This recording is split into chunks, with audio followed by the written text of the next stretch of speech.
Levi Hamrick was glaring at me with his arms folded. I think he was trying to guilt me into picking up the papers from the floor. Or maybe he was pissed because I was blatantly using my phone. He probably considered himself an unofficial hall monitor.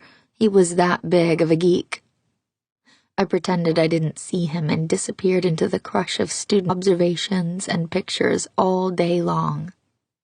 Once he sent me a picture of the janitor's ass crack. I replied with a covert video of Mr. Kirk digging in his ear with his pinky and then smelling it. That sort of thing.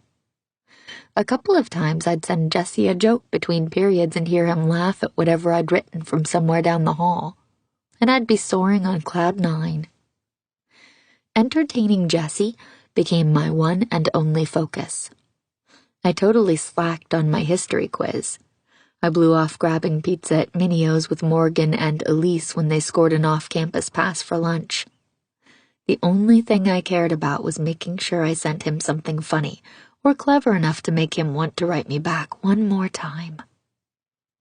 I probably took 100 selfies before I got one pretty enough to send, and forced myself to wait at least one class period before responding to whatever text he'd sent me, so he wouldn't think I was too eager.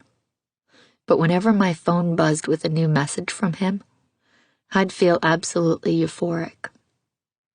When they'd returned from church camp the summer before our sophomore year, I'd immediately suspected Elise was no longer a virgin.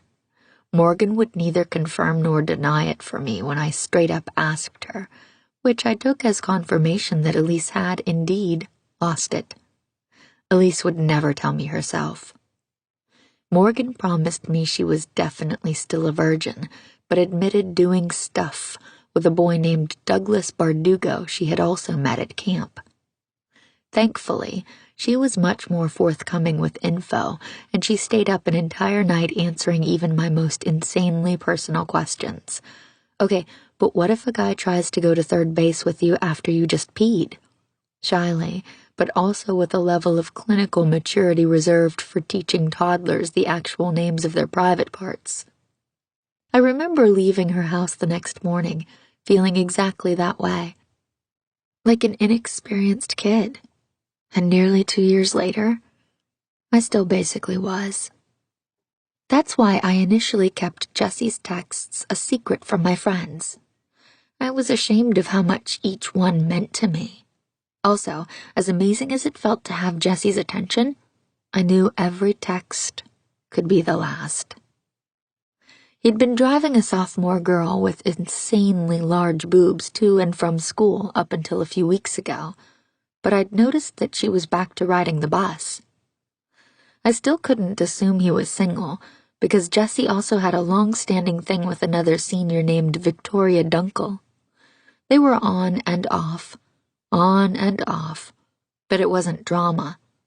It was easy between them. When she wasn't with anyone, and he wasn't either, they'd find their way back together. I tried forcing myself to face the reality of my situation. Maybe I'd caught Jesse in a sweet spot, but half a week of texting was barely anything.